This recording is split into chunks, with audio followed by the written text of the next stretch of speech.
Buenas tardes. Todos creemos que es una historia que conocemos.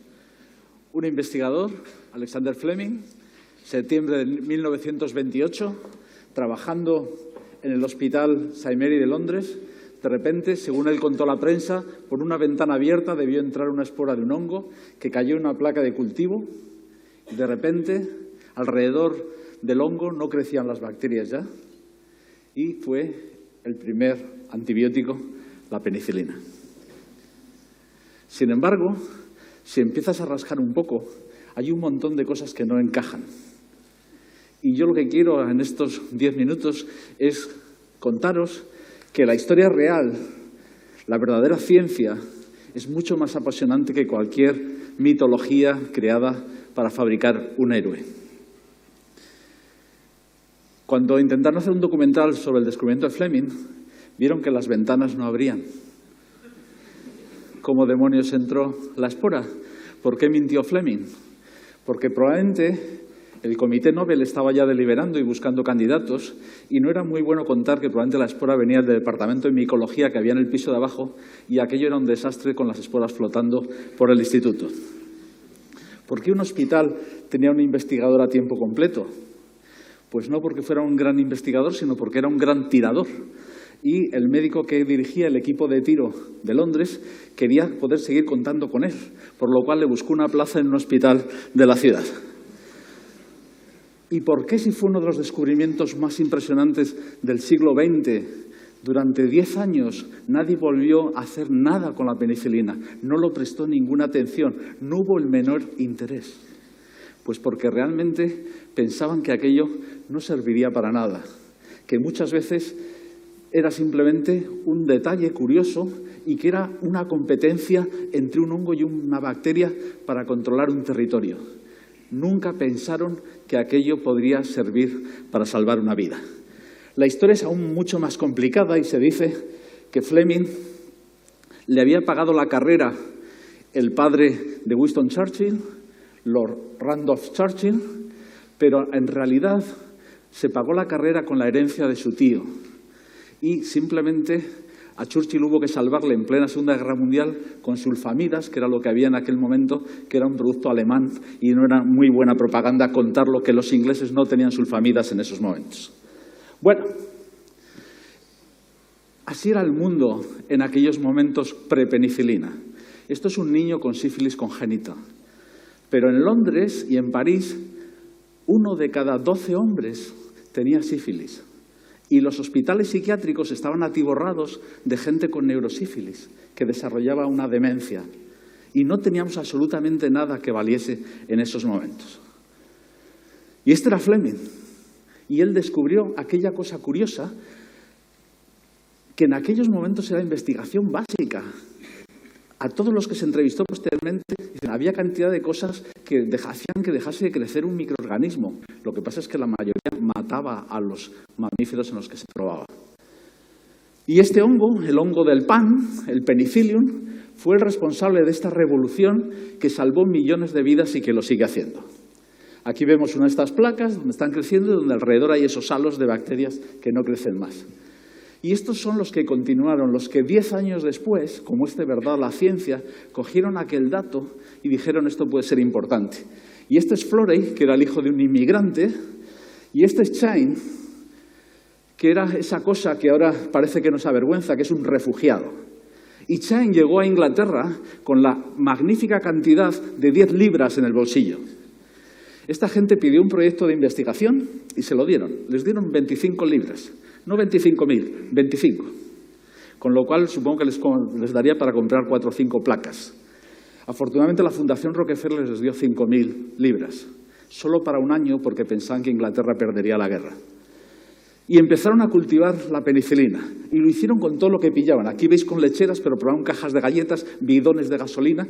Y finalmente lo mejor que encontraron fueron las vacinillas que usaban en el hospital para recoger los pises de los enfermos. Ahí es donde mejor crecía el hongo. Y se pusieron a intentar fabricarlo con toda su fuerza. Y se lo ofrecieron a los laboratorios Wellcome, que era la farmacéutica más potente de Inglaterra. Pero dijeron que estaban muy atareados, ya la guerra había empezado y que tenían que producir sueros y plasmas y que no querían nada con un hongo, palabras textuales, que tenía el comportamiento de una diva de ópera. Esos hombres que empezaron a fabricar penicilina en el sótano de un edificio, que alguno de ellos vio como alguna de las bombas incendiaba la casa en donde vivían mientras estaba trabajando allí, tomaron una decisión, y es que se frotaron el penicillium en el forro de los abrigos, por eso el título de este libro, para que si los alemanes ganaban la guerra, intentar escapar y que alguno de ellos pudiese seguir con la investigación en otro país. Y lo probaron en el Afrika Korps. Ahí fue donde, bueno, primero lo probaron en un policía que se había hecho un rasguño con un rosal en su jardín y se le había infectado. La infección pasó de la cara a los ojos, de los ojos al cuero cabelludo y a los pulmones. La gente moría por un rasguño de un rosal. Usaron toda la penicilina que habían conseguido fabricar y no le mejoró, pero la penicilina se acabó y murió. Estos soldados empezaron a tener resultados espectaculares. En la Primera Guerra Mundial, el 18% de los soldados murieron de una infección por una neumonía. Aquí cayó al 1%. Y afortunadamente en esta historia hay también mujeres. En el año 45, en medio de la guerra, Dorothy Hawking consiguió hacer la forma, o sea, diseñar, entender cómo era la molécula. Aquí veis uno de sus modelos con ese aspecto preciosamente artesanal. Y gracias a ese diseño se consiguieron hacer toda una serie de derivados de nuevas penicilinas. Y Florey fue a pedir ayuda a los americanos y fue en uno de esos barcos negros que cruzaron el Atlántico sin luces para escapar de los submarinos alemanes. Y cuando llegó, los americanos pidieron a todos sus ejércitos, a toda su gente, que mandasen muestras a ver si encontraban un moho mejor, que produjese más. Y lo hicieron en una fábrica en Peoria que se dedicaba a la fabricación de whisky, pues decían, estos saben de fermentaciones. Bueno, pues después de recibir muestras de Ciudad del Cabo, de Shanghái, de la India, la mejor muestra surgió de la misma ciudad de Peoria, una ama de casa que llevó un melón que tenía lleno de penicilina. Y empezaron a ganar la guerra, porque los soldados que antes, después de una infección, habría que cortarles la pierna o el brazo, empezaron a salvarse. Y de repente se probó ya en una mujer y se gastó en una sola persona la mitad de la producción que se había conseguido en Estados Unidos. Pero esa fue la primera mujer que se salvó en el año 42. Y aquí veis cómo seguían con esas vacinillas fabricando penicilina para allá de forma industrial. Y los médicos dijeron, por primera vez tenían una herramienta potente, algo que de verdad curaba. Hasta entonces solo podían diagnosticar qué es lo que iba a pasar a una persona, ¿no? Para que veáis también cómo es la guerra, al final de la guerra se decidió que no se iba a dar a la población civil, por ejemplo, de Alemania. La penicilina se reservaba para los soldados y se dijo que iba a ser un castigo a la población civil. ¿Qué es lo que pasó? Que la prostitución del hambre, las chicas alemanas que se tenían que entregar a los soldados alemanes porque no tenían para comer, les empezaron a contagiar de sífilis y gonorrea. Entonces decidieron que era mejor dar la penicilina a todos.